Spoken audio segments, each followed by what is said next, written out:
llama alteración del estado de conciencia. Los que quieran leer más sobre esto, hay un libro que se llama Estupor y coma de Plum y Posner. Quieran leer más, que les interese tener mayor información, el libro se llama Estupor y coma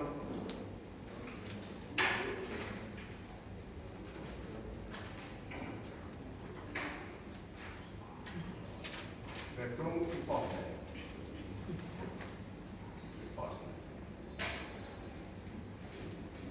Quiero ver el libro entero solamente se refiere a la alteración del estado de conciencia. Plum y Posner.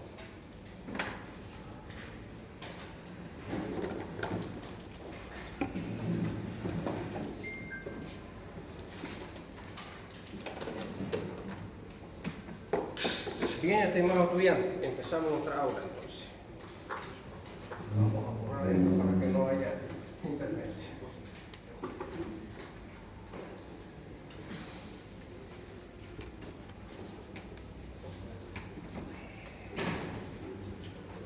Bien, vamos a definir qué es conciencia.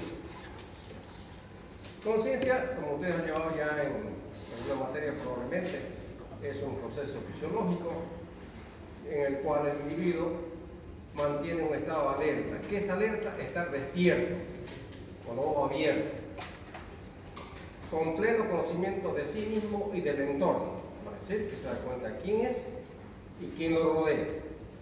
Eso es estar consciente. ¿Ya? Y esto requiere una actividad especialmente de la corteza cerebral,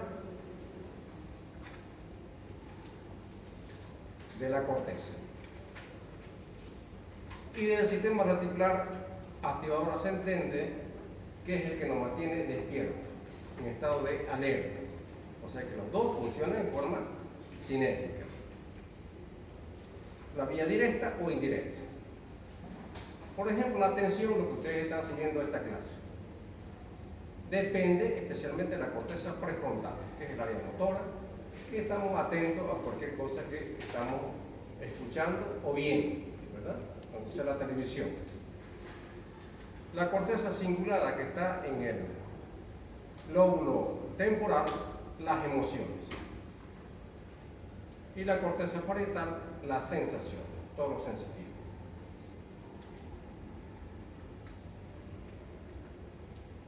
Los grados de alteración del estado de conciencia. Vamos a ir desde el más superficial al más profundo, que es el coma. El más superficial, el estado de letargia. ¿Qué es letargia? Es un compromiso incompleto de la conciencia y la vigilia. Vale decir que el paciente está desorientado y somnoliento, pero está despierto. Decimos paciente desorientado, somnoliento, pero está despierto. Ese es un estado letárgico. Muchas veces van a escuchar en los hospitales, este paciente está letárgico. Es el paciente que está desorientado, somnoliento, pero lo vemos despierto. El estado de obnubilación. Aquí en depresión completa la vigilia, quiere decir que el paciente está con los ojos cerrados. El paciente en este estado puede ser despertado por estímulos breves. Yo me acerco, le digo, señor, abra los ojos, y lo abro. O le toco el hombro, le digo, señor, ¿cómo está? Un estímulo, y el paciente abre el ojo. El estupor, ya en una depresión completa también de la vigilia, y el paciente, para ser despertado, necesitamos estímulos intensos como el dolor. Le provocamos un estímulo doloroso y recién abre el ojo. En cambio, el coma, el grado más profundo ya, el paciente no puede ser despertado con ningún tipo de estímulo. Se queda dormido. Con los ojos cerrados. Podrá tener el movimiento, el estímulo, un acto de defensa, lo que sea, pero el paciente no va a tener apertura ocular. Eso es coma superficial. Y ahí va hacia abajo, como vamos a ver. Por ejemplo, aquí podemos mencionar, por ejemplo, los criterios para hacer un diagnóstico de estado vegetativo, que es un estado en el cual el paciente queda después de haber sufrido grandes lesiones en el sistema nervioso, para decir secuelas. El paciente está despierto, pero con ausencia de conciencia. No escucha, no ve, tiene a veces algunas palabras, gemidos nada más, no hay palabras, y simplemente, ¿qué es lo que tiene nuestro paciente? Las funciones vegetativas del tronco cerebral. Nada más, respiración, circulación, todo eso. Prácticamente, como dice el nombre, estado vegetativo, o también llamado actualmente estado de mínima conciencia. También lo pueden buscar con ese nombre.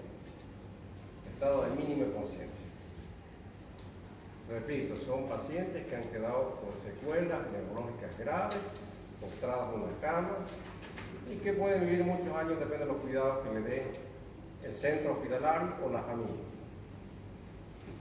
Ahí tenemos un gran corredor de Fórmula 1, Schumacher, que no se sabe nada de él, que después de que estaba esquiando en los Alpes suizos, golpeó la cabeza, trauma de cráneo grave, que dicen que está en estado vegetativo, pues la familia no permite que lo vea nadie, está muchos años ya así.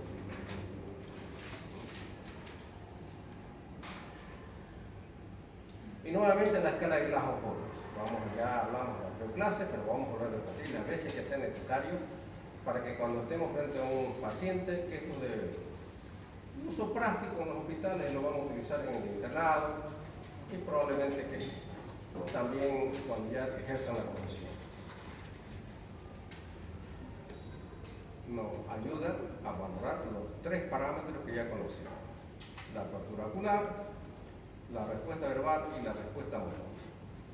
La apertura ocular, 4 puntos, cuando vemos que los ojos están abiertos espontáneamente, como estamos todos nosotros acá. Listo. Lo veo al paciente así, no tengo que hacer ninguna pregunta. 4 puntos. 3 puntos cuando el paciente está con los ojos cerrados y yo le doy una orden verbal, le digo: señor, abra los ojos, y lo abre. 3 puntos. Si no hay apertura a la orden verbal, le hago un estímulo doloroso, y si lo abre, le califico 2, y si no hay apertura, 1. Vean siempre de mayor a menor, no es a la inversa. Hace un año, 2 años atrás, creo que 2 estudiantes me discutían, que me respondieron al revés, pusieron 1 arriba y 4 abajo. Esto es de mayor a menor. ¿Por qué? Porque se califica la mejor respuesta en cada parámetro en los pacientes, no la menor. Se califica la mejor respuesta, y eso es en puntaje. La respuesta motora, 6 puntos, cuando el paciente obedece todas las órdenes. Aquí le damos órdenes al paciente. Decimos: cierra los ojos, lo cierra. Saque la lengua, la saca. Levante la mano derecha, la levanta. Muéstreme un dedo, me muestra. Levante el pie, todas las órdenes que lo hace de forma correcta. Le calificamos 6. Por eso dice: obedece las órdenes. 5, el paciente localiza el estímulo doloroso. Generalmente esta maniobra lo hacemos cuando ya el paciente está en coma superficial. Le apretamos, por ejemplo, el arco superciliar, le provocamos dolor y el paciente lleva la mano como un acto de defensa. Eso es localizar el estímulo doloroso. 4, el paciente retira. No es retina, se llama retira. O también se llama flexión normal. ¿Qué significa esto? Yo le agarro la mano, el pulpejo, la uña, le pongo un lapicero encima y le aprieto, le hago doler, y el paciente solamente hace retirada. 3, el paciente le hago una presión, le hago doler en el esternón, le presiono y el paciente hace una flexión anormal, o lo puede hacer espontáneamente. Hay pacientes que nosotros llegamos, ya están en coma profundo y están flexionando los bracitos espontáneamente o al estímulo que le hace el médico. Se llama también decorticación, ¿no? 2, extensión anormal. En vez de flexionar, hace esto, extensión anormal. Los 4 miembros. Y Le califico 2, se llama descerebración. Y 1 sin respuesta. La respuesta verbal vale 5-1, 5 puntos, una respuesta verbal orientada. ¿Qué significa esto? Que el paciente va a responder de forma correcta todas las preguntas que le formule el examinador. 4 ya es una respuesta confusa, tiene dificultad el paciente para responder. 4. 3 palabras inapropiadas o inconexas, que dicen algunos autores. Eso cuando uno le pregunta su nombre y el paciente me responde otra cosa, puede decir casa, árbol, lo que sea. 2, ya no hay palabras, simplemente sonidos incomprensibles y 1 sin respuesta. Vean ustedes, si sumamos esto, lo máximo va a ser 15 y lo mínimo va a ser 3. No hay menos de 3 puntos. Lo mínimo va a ser 3 puntos. Entonces, ¿está claro? Y un paciente va a estar en coma cuando su puntaje sea igual a 8 o menor a 8, de 8 a 3. Cada vez que el puntaje sea menor, el paciente va a estar en coma más profundo. ¿Está claro? Para eso sirve la escala de Gauss.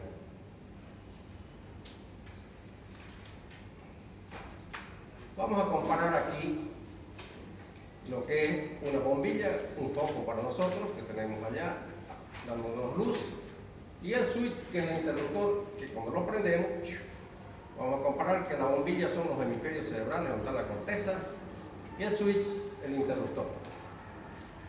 Si la bombilla no enciende, ¿por qué puede ser por eso? Donde está la conciencia. Porque el daño está en la bombilla, ¿vale? Sí, en la corteza se dañó, después un paro cardiorrespiratorio, se demora mucho en hacer la cardioversión y el paciente ya volvemos a tener función cardíaca, pero la corteza ya no funciona. Daño cortical.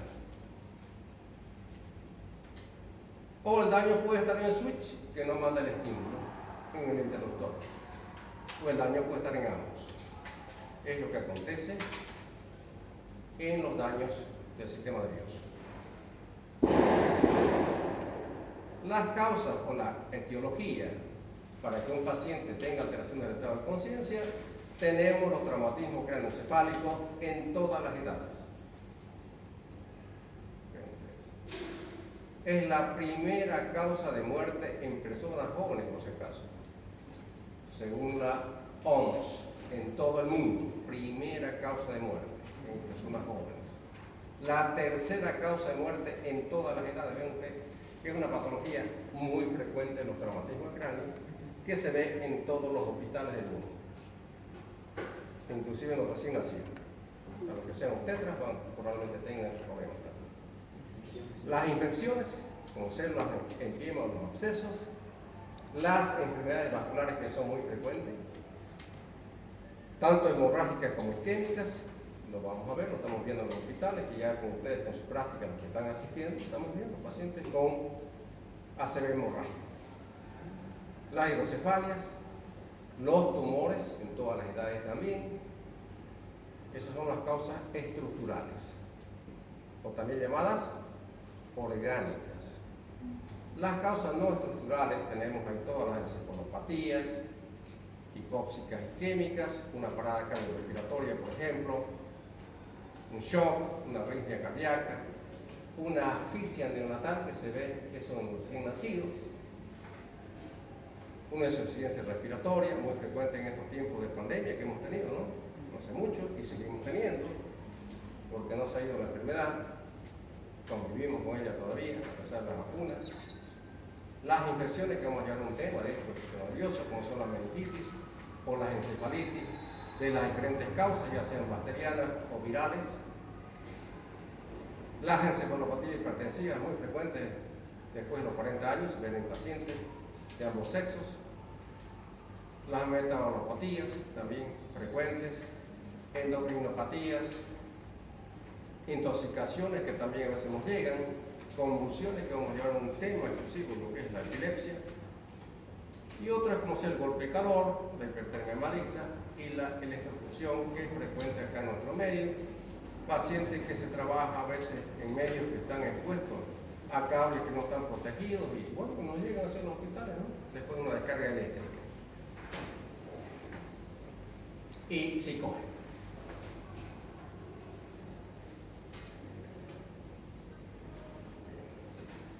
En la evaluación jóvenes es muy importante la historia clínica. Preguntar la enfermedad actual, cómo fue su inicio. Súbito, generalmente en neurología es todo lo vascular. Todo lo vascular es súbito, presentación súbita. Hablen con los pacientes que tenemos y les van a decir que en un momento estaba sentadito, sentí un dolor de cabeza intenso y listo. Y empezó todo. Motivo para que lo lleven a cualquier centro, le hacen un estudio y nos encontramos con una hemorragia progresiva. Progresivo en aquellos casos, por ejemplo, de tumores que van de meses o años inclusive de evolución. ¿Dónde ocurrió? Preguntar también. Síntomas previos como ser la cefalea, la náusea o los vómitos, si hubo fiebre, si hubo convulsiones o intento de suicidio en algunos casos. En los antecedentes personales familiares siempre es importante preguntar, como ser la diabetes, una enfermedad hepática o renal, una enfermedad cardíaca o neuronal como la epilepsia. Es importante preguntar. Factores de riesgo y los signos vitales cómo están en ese momento que estamos viendo a nuestros pacientes. Eso nos ayuda a nuestra enfermera. En la evaluación general valoramos el ABCDE, que es importante también, vía aérea o a veces inusual, la temperatura, sin hipertermia, muchas veces por tóxicos, por la tormenta tiroidea en otros casos, por el calor, síndrome neuroléctrico maligno, hay muchas causas, ¿no? Inclusive la sobredosis de salicilato. Hay personas que están acostumbradas a automedicarse con salicilato, que lo conocemos con el nombre de aspirina y es fácil de conseguir. Hasta en la tiendita, ¿no? La hipotermia, si un paciente está expuesto a un ambiente muy frío, pacientes que están sépticos van a estar con hipotermia, disfunción intracraneal o anormalidad endógena. La piel muchas veces sudorosa, seca, pálida, o cianosis, hay que fijarse también la piel, cómo está.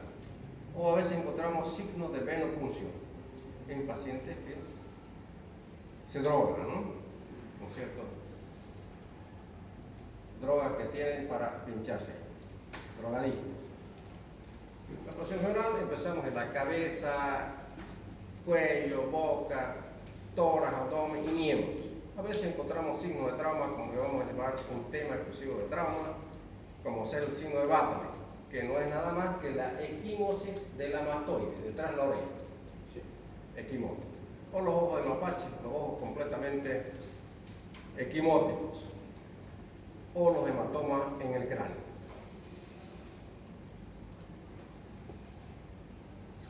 El estado, cómo respiran mis pacientes, patrón respiratorio, a veces sin esto, que vemos así, una respiración rápida, su apnea y nuevamente. Compromiso a qué nivel del sistema nervioso, ya en el diencéfalo. Si desciende un poco más al mesencéfalo, ya tenemos la hiperventilación, que es una respiración rápida. Sigue descendiendo el estado crítico en nuestro paciente y ya llegamos a la protuberancia y ya la respiración se va haciendo con apneas, apneuria. Llegamos al bulbo y ya es la táxica que llega al paro cardiorrespiratorio. Vean ustedes un descenso rotrocaudal. El tamaño de las pupilas para nosotros también es muy importante en neurología, valorar el tamaño, pupilas pequeñas, mióticas, pupilas grandes, dilatadas, mediáticas, o una pupila normal y otra dilatada, anisocoria, o pupilas iguales, posición fija, no reactiva a la luz, pueden estar reactivas o no reactivas a la luz, también eso es importante, valorar a nuestros pacientes, los reflejos pupilares. Los movimientos oculares, ahí tenemos reflejos oculocefálicos, pero siempre esto lo hacemos en pacientes en coma profundo. Solamente esta maniobra lo hacemos en pacientes de coma profundo, con Glasgow muy bajo, pero teniendo cuidado en pacientes con politraumatizados, especialmente que sospechemos que tienen lesión de la columna cervical, porque hacemos maniobras de flexión, extensión, funciones laterales de la cabeza y nos fijamos la posición de los ojos, óculos cefálicos, así que les voy a mostrar imágenes. Cuando están presentes, quiere decir que todavía hay función en el tronco cefálico, mesocelo, protuberancia, están funcionando. Y los óculos vestibulares irrigando el conducto auditivo externo con agua fría. Entonces vemos también movimientos oculares cuando todavía el tronco encefálico no se dañó. Pero cuando está dañado se quedan los ojos completamente fijos, como veamos esta imagen. Vean ustedes. Muevo la cabeza hacia este lado y cuando el tronco está totalmente sano, los ojos se van al lado contrario. Reflejo oculocefálico.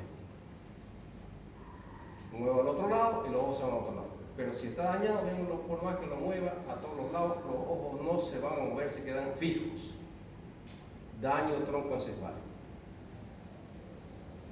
En cambio, irrigando con agua fría, irrigo el conducto auditivo externo con agua fría y hay movimientos oculares cuando el tronco encefálico todavía está intacto.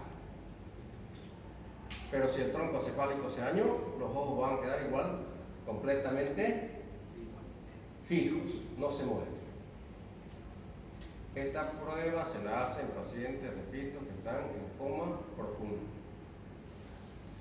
no en cualquier paciente, y que esté preservado, que no esté dañado el tímpano, y que no tengamos la sospecha de lesiones, ¿dónde? En la columna cervical, especialmente para los movimientos oculocefálicos.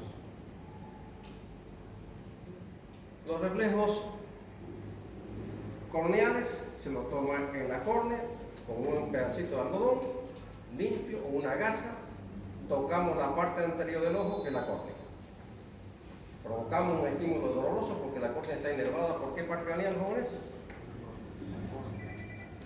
¿Por qué pasa? Por el quinto par, por la rama nos duele. Entonces cerramos el párpado cuando todavía ¿dónde se origina el quinto par? Por la lucha que se llama seguida. Estoy pasando clase, te llamo de un ratito.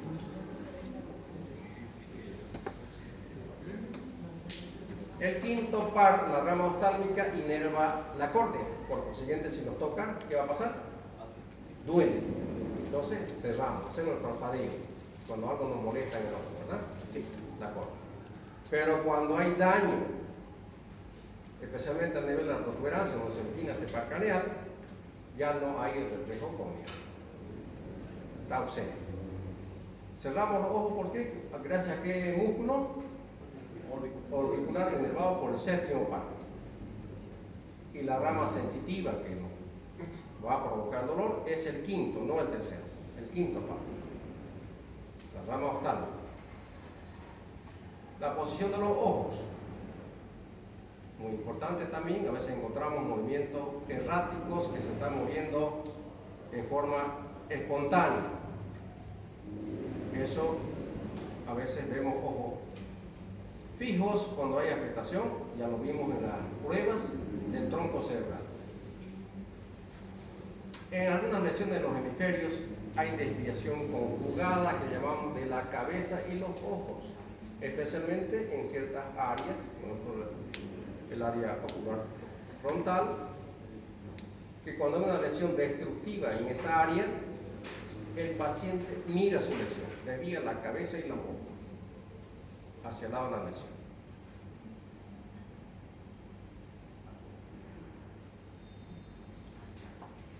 ¿Cómo provocamos dolor? Haciendo una presión, ven ustedes, en la región supraorbitaria, provocando dolor. En el pulpejo de la uña, provocamos dolor en el esternón o en la articulación temporomandibular. Una forma clásica que se recomienda para hacer o provocar dolor.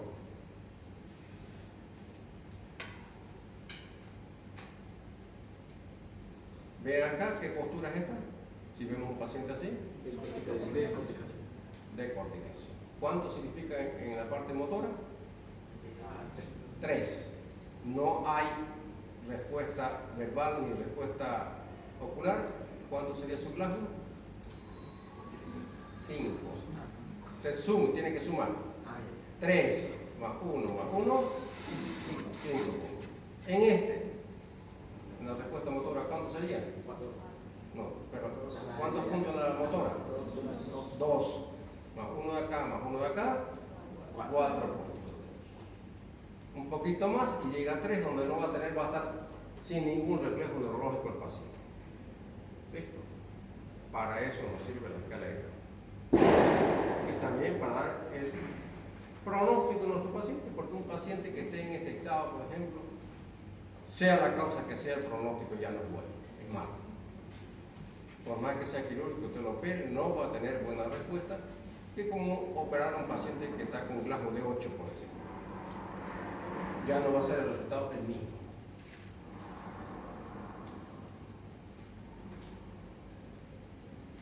Signo de herniación cerebral inminente. Cuando decimos herniación, cuando vamos a llevar un tema más adelante que se llama hipertensión craneana, y ahí van a comprender todo esto.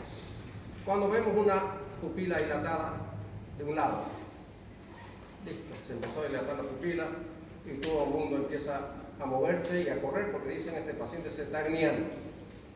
Las herniaciones son el descenso de parte de la masa encefálica, por ejemplo, del uncus del temporal, que es el polo temporal, se mete hacia abajo y presiona el mesencéfalo. Y después otra de las hernias es las amígdalas cerebelosas, que se descienden hacia el agujero occipital.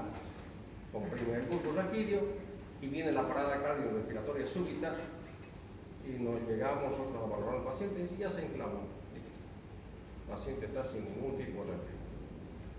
Vendría bilateral, postura de deselevación o de corticación que acabamos de ver, que son signos inminentes que el paciente está yendo en picada.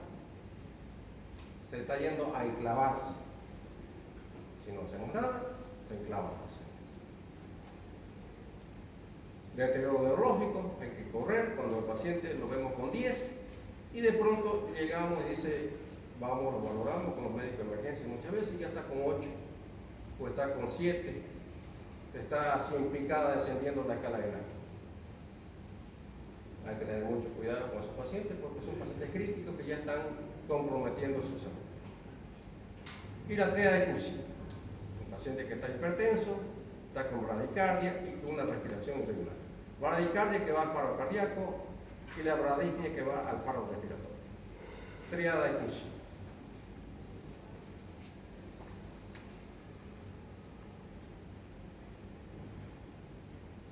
Signos de irritación meningia, tenemos signo de Kern, Brosinski, que vamos a hacer un tema exclusivo de todo esto. Indicaciones para una intubación endotraqueal.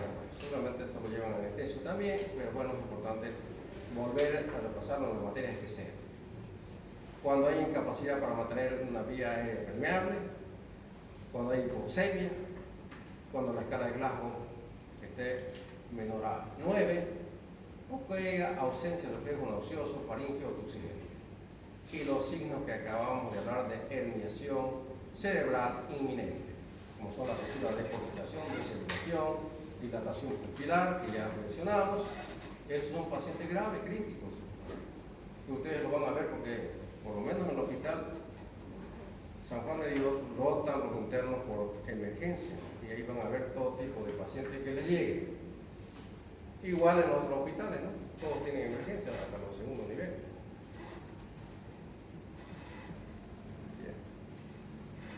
Bien, ¿alguna pregunta, jóvenes?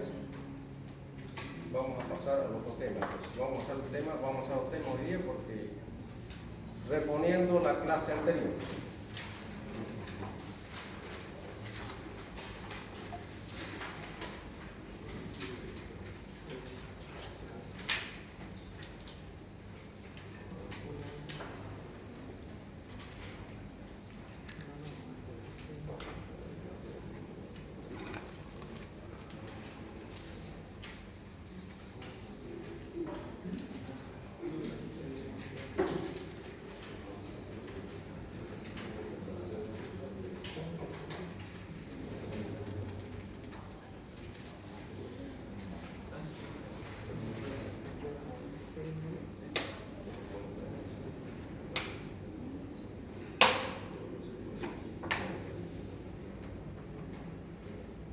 Bien, estimados estudiantes, vamos a continuar con este tema que es el síndrome piramidal.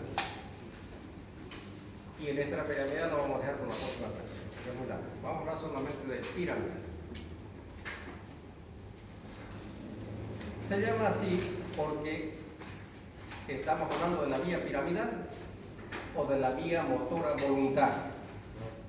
Aquí vemos, le dije que estudiaran las áreas corticales, que la próxima semana empezamos la evaluación y les voy a preguntar justamente las áreas corticales, que es uno de los temas. Tienen que repasar. Entonces, ven ustedes, se origina de las áreas primarias y secundarias, motoras, que están en el lóbulo frontal, y cómo descienden sus fibras, ven ustedes estas neuronas, formando primero la corona radiada. Acá lo vemos. Llega a la parte profunda de los hemisferios, donde está la cápsula interna. Ahí se conglomeran todas estas fibras. Es por eso que decimos que una pequeña lesión en la cápsula interna puede dejar al paciente paralítico en la mitad de su cuerpo, del lado contrario. Vamos a explicar por qué.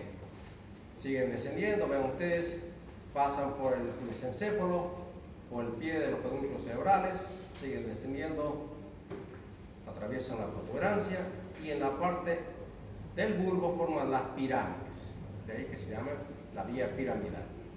Y en la parte más inferior del bulbo se cruzan al lado contrario. Las que se originaron en el hemisferio izquierdo se van al lado derecho de la médula y salen por las raíces de ese lado hacia los músculos de la mitad del cuerpo derecho. ¿Está claro? Por eso una lesión de esta área en el hemisferio izquierdo de la área motora va a producir una hemiparesia o hemiplegia. ¿En qué lado? Izquierdo. Y al revés, porque se cruzan, vean ustedes, ¿dónde? En el bulbo raquídeo. La exploración común es a la inspección, mirando a nuestro paciente, y la palpación, mirando directamente, por más que el paciente esté en coma, uno se da cuenta, el paciente tiene movimientos. Parece que lo hace espontáneamente, y del lado que está paralizado, pues no va a tener ningún movimiento, ya nos damos cuenta cuál es el lado que está comprometido, la parte motora.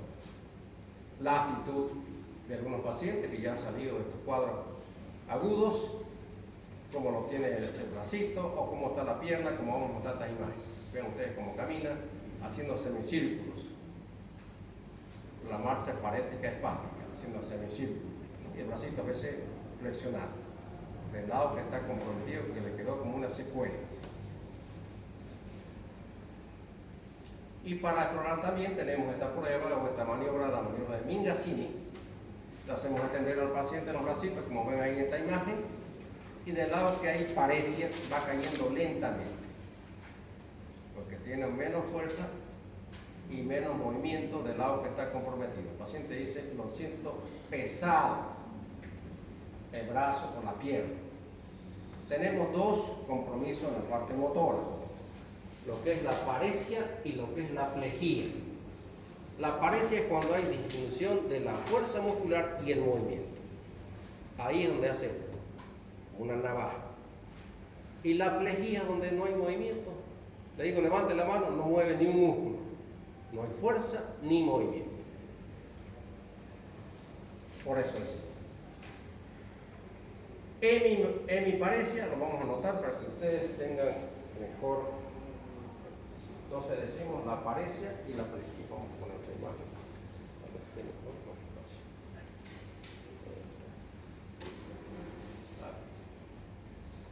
Tenemos la paresia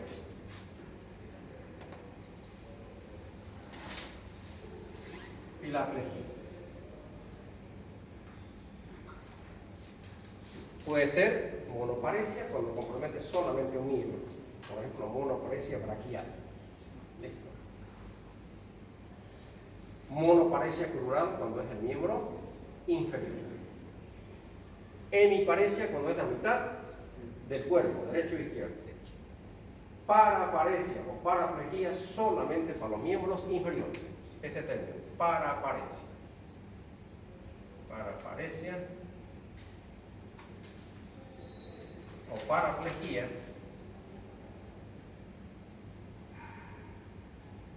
Solamente lo utilizamos para los miembros inferiores, nada más. Cuadriparesia, lo que pasamos práctica hoy. Vimos un paciente con un trauma raquiomedular cervical que estaba cuadripléjico, no movía ni los brazos ni los pies, cuadripléjico. ¿Quiénes pasaron práctica hoy? No vinieron. ¿Vinieron nadie? Ah, ustedes. Dos. Cuadripléjico, ¿verdad? Sin movimiento. Cuadripléjico. Cuadriparesia es cuando mueve algo. Paresia es cuando todavía hay movimiento, aunque sea mínimo. Eso se llama paresia. Y plejía, hay ausencia de movimiento y de fuerza muscular. ¿Listo? Igual a parálisis, ¿verdad? Bien, con eso. Entonces, lo más frecuente que vemos es la hemiparesia y la hemiplejía. Vemos también la tetraparesia o la tetraplejía, compromiso de los 4 miembros cuando hay un trauma raquiomedular cervical que afecte la médula esfínter. Esto es como el caso que vimos hoy. Y generalmente son pacientes jóvenes que están en edad laboral y son accidentes laborales. Este joven se cayó, por ejemplo, de un camión que estaban cargando caña. ¿Listo? Dice que cae, según los papás, dijeron que había caído de cabeza. Vieron cómo estaba la vértebra. Bien, seguimos.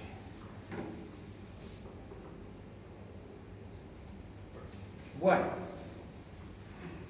¿qué provoca una parálisis? Atrofia muscular. Vemos que se van atrofiando los músculos por desuso.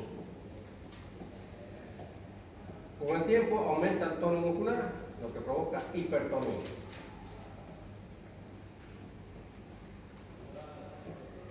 Y lo que llamamos, por ejemplo, acá en esta maniobra, está con hipertonía, una mala postura, ven ustedes, flexionado. Y cuando queremos extender este brazo, primero sentimos resistencia y de pronto se abre, así se abre. Es lo que se llama el signo de la navaja. Cuando hay espasticidad y rigidez, queremos retener el miembro, primero encontramos resistencia y después se abre. Lo que se llama el signo de la navaja que utilizaban antiguamente los barberos, esas grandotas, ¿no?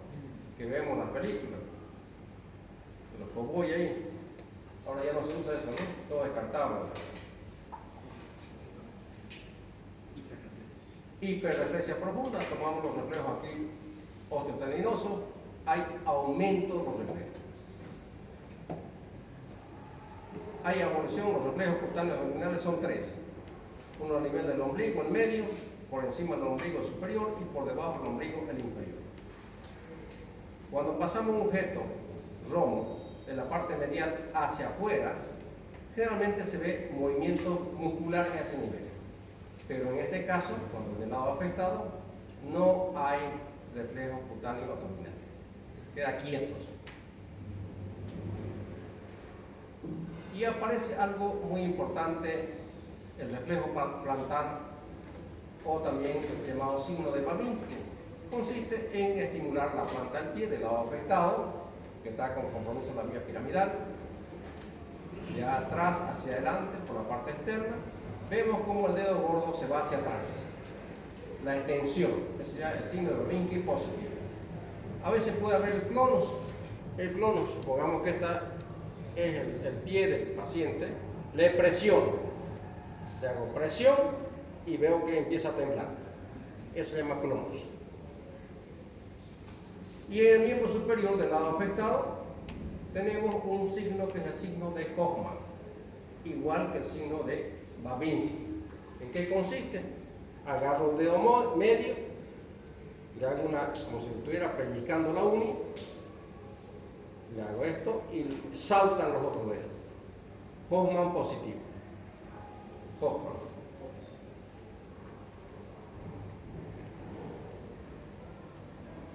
Entonces, ¿qué es un síndrome de piramidal Hoffman?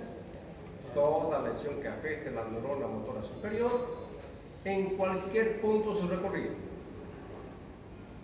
Entonces, tenemos 2 neuronas jóvenes. Si hablamos de neurona superior, es la una. ¿Dónde estará la inferior? Exacto. Entonces vamos a tener la primera neurona, o neurona motora superior, se encuentra ¿dónde? En la corteza. Muy bien. Y su recorrido va a ser el axón que va a descender ¿hasta dónde? La segunda neurona que se va a encontrar en la médula espinal. Médula espinal, especialmente en las astas anteriores. Listo. Y de las astas anteriores salen las raíces para terminar ¿dónde? En los músculos esqueléticos. De ahí que tengamos los movimientos voluntarios. Entonces toda afectación en ese recorrido va a dar un síndrome piramidal.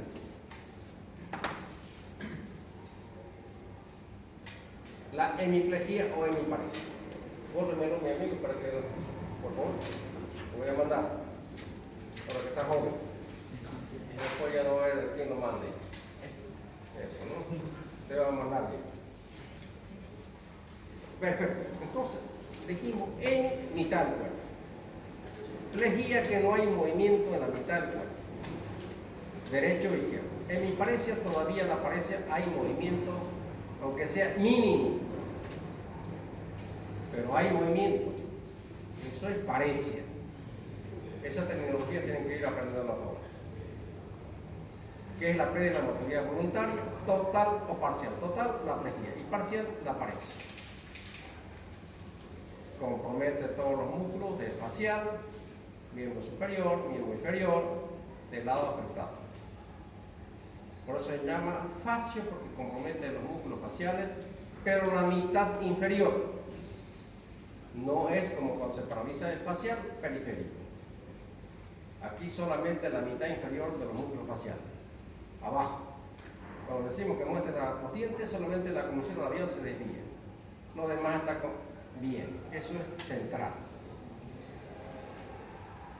Las causas. Lo que vamos a ver, enfermedades vasculares, hemorragia o isquemia, traumatismo de cráneo, compresión por tumores en estas vías, quistes o abscesos, proceso inflamatorio, congénitos y funcionales como la histeria.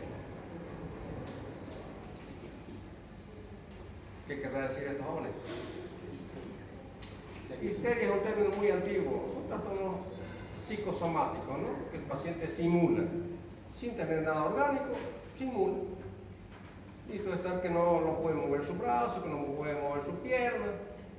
Yo he visto en mi formación inclusive que le pinchaban un pinchacito y decía, ay, me pinchó el nervio, ya no lo mueve mi pierna. Gritaba y la pobre enfermera sudando ahí, gritando, pidiendo auxilio, ¿no? Porque eso le dañó, que era mentira, ¿no? Le dolió, pero no estaba paralizado, pues. Eso es histeria, no funcional.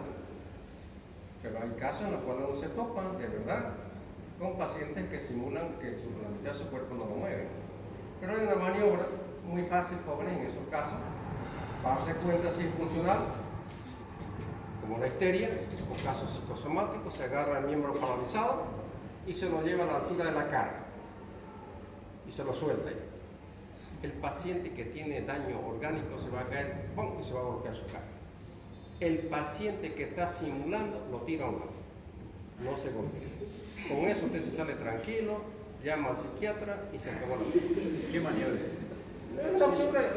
Un examen, usted lo hace, pero ¿cómo se da cuenta? Primero, los estudios son normales. Segundo, que usted lo ve al paciente con un parpadeo nervioso. ¿No? Y son generalmente pacientes jóvenes. Y con esa maniobra ustedes descartan hacia el tiro. Porque el que simula pues no se va a golpear, no está loco para golpear. No tira a un lado. Lo suelta usted a la altura de su cara. Y el tipo lo tira a un lado.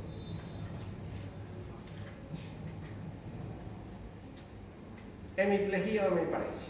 Clínica, lesiones corticales de la corteza, en la cápsula interna son las más frecuentes porque dañan todas las vías que están juntas ahí. Todas las que descienden en el tronco encefálico, con pares craneales y en la médula, especialmente en las astas anteriores. Las células alfa y gamma, que son las que tienen sus raíces, salen por los nervios raquídeos anteriores motores. Vean ustedes, en la corteza el daño tiene que ser muy extenso. A nivel de la cápsula interna, todas las fibras están juntas. Un pequeño coágulo, cualquier lesión a este nivel lo deja el paciente hemipléjico. Es la parte que donde todas las fibras están juntas. Siguen descendiendo, pasan por el mesencéfalo. Ven ustedes aquí ya los síndromes alternos. Aquí tenemos el tercer par craneal. Tenemos un tercer par del mismo lado y una hemiplegia del lado contrario, o hemiparesia. Seguimos descendiendo y aquí está la rodilla de quién? Del facial. Ya un compromiso espacial a nivel de la protuberancia, un facial del Parálisis facial. central, por supuesto, acá, y una hemiplegia en la parálisis facial del mismo lado de la lesión y la hemiplegia del lado contrario. Seguimos descendiendo y ya tenemos en el bulbo y aquí hay un compromiso del 12º par que es el hipogloso. Y así. Los síndromes alternos cuando se someten al tronco encefálico, ya sea mesencéfalo, protuberancia, bulbo raquídeo, se llaman síndromes alternos porque siempre hay un par craneal comprometido del mismo lado de la lesión. Los pares no se cruzan. ¿Está claro? Sí.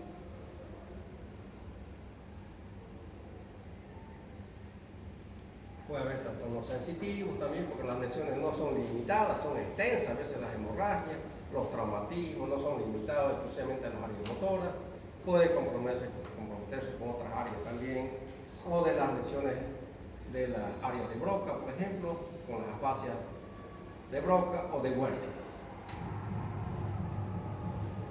O trastornos visuales como las hemianopsias, que es la ceguera la mitad de los campos visuales. Mira, capsular, facio, braquio, plural. ¿Está claro? Del tronco, las alternas. Aquí, un tercer par craneal del mismo lado de la lesión y una hemiplegia del lado contrario, se llama síndrome de Weber. Síndrome de Weber, tercer par craneal, ustedes encuentran un tercer par craneal y una hemiplegia, ya saben dónde puede estar la lesión, en el mesencéfalo. Ahí se origina el par craneal. Seguimos descendiendo y tenemos un facial, por ejemplo, y una hemiplegia del lado contrario. Síndrome de Gruber, ahí tenemos parálisis facial periférica. O el 12º par, del mismo lado de la lesión, y una hemiplegia del lado contrario. Síndrome de Jackson. Ven ustedes la diferencia. Esto conceptual no lo vamos a hablar porque es un tema que vamos a hablar solamente en trauma raquimedular, todos los síndromes medulares. Ahí no les voy a explicar. Este tema esto lo dejamos. Pero esto sí. Lesión de la primera neurona. ¿Dónde está la primera neurona japonesa? La corteza. La segunda neurona, o periférica, en la médula espinal. Cuando se lesiona la primera neurona joven, la lesión asienta en cualquier punto de la vía, desde la corteza hasta la médula. Y cuando es la periférica, asienta la lesión en las astas anteriores de la médula. Solo ahí, ¿está bien? Como los traumatismos raquimolares que estamos viendo. En la central abarca muchos músculos porque está la mitad del cuerpo como objetivo. En cambio, la periférica generalmente son músculos aislados. La central produce hipertonía, aumento del tono y contractura. En cambio, la periférica va a haber disminución del tono, que es la hipotonía. Todo lo contrario. La central produce hiperreflexia y la periférica areflexia, sin reflexia. Los reflejos cutáneos abdominales están abolidos en la central y en la periférica están conservados. Hay clonos, incinesia, Babinski y Hoffman, que ya les expliqué. En la central y en la periférica no hay.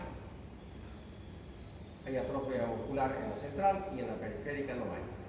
Hay fasciculaciones que son esos movimientos espontáneos de los músculos y en la periférica no existen. Bien, jóvenes. Cuadriplejía y cuadriparesia, lo que acabamos de ver hoy con sus compañeros que han ido a la práctica de un paciente. Cuadriplejia. Lesión raquineural cervical.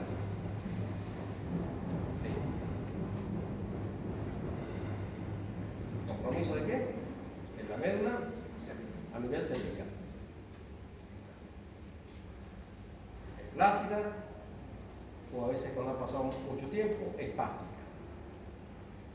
Generalmente, si compromete a los niveles C3, C4 y C5, que los pacientes van a tener compromiso respiratorio. ¿Por qué que nervio se origina a ese nivel? Nervio Frénico. Inerva el diafragma, que es un músculo importante en la respiración. ¿Está bien?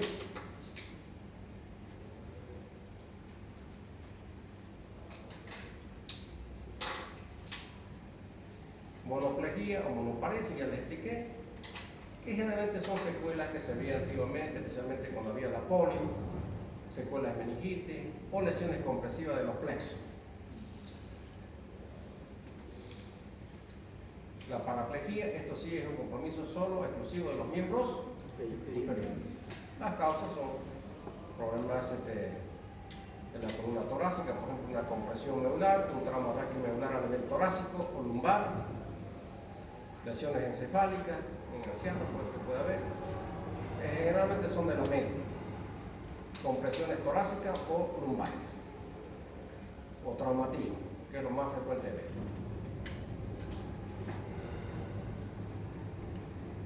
La paraplegia espástica, que ya encontramos ahí, hipertonía, encontramos Babinski, reflejo, hiperreflexia, clono, todo eso podemos encontrar en el piramidalismo. Trastornos criterianos, alteraciones en la marcha, por supuesto, y trastornos sensitivos que a veces nos indican un nivel de la lesión. La flácida, lesiones medulares, especialmente traumáticas.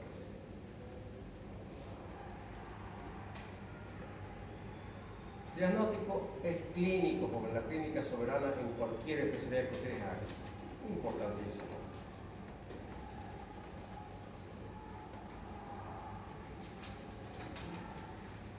Diagnóstico diferencial. Hay que hacer diagnóstico con otro tipo de parálisis, pero indudablemente la clínica, vuelvo a repetir, es soberana, que nos ayuda a hacer un buen diagnóstico. Esto lo dejamos para nosotros. Bien, jóvenes, hasta aquí, pero algo que quiero comentarles. A partir del día lunes empezamos la evaluación en el hospital con cada uno de los grupos. Entonces, tienen que ir todos.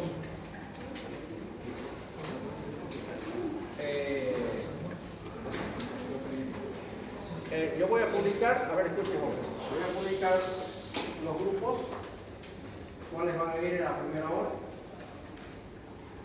Por decir, de 8:30 a 9:15, y el segundo grupo va de 9:15 a 10. Vamos a examinarlo por temas que son anatomía, exploración neurológica, alteraciones de conciencia y síndrome piramidal, nada más que eso. Y la parte práctica, lo que tenéis que leer algunas preguntas ahora de áreas corticales, que es importante saber cómo funciona nuestra corteza, ¿no?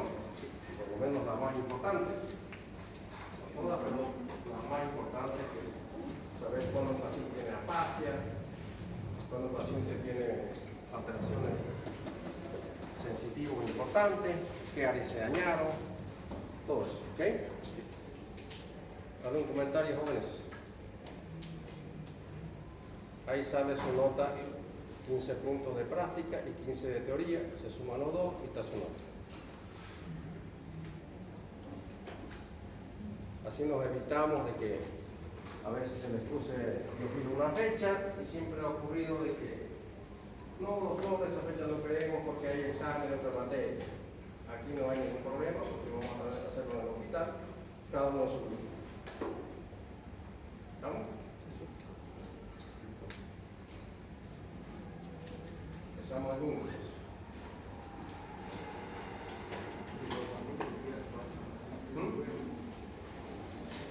Pregunten alguna duda, jóvenes. Doctor, entonces va a ser un examen oral.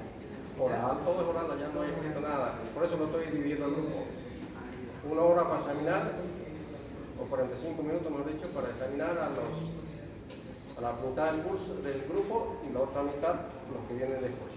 Entonces, doctor, va a ser entonces toda la semana vamos a ir. Toda la semana, el día que les toca, pues, ¿no?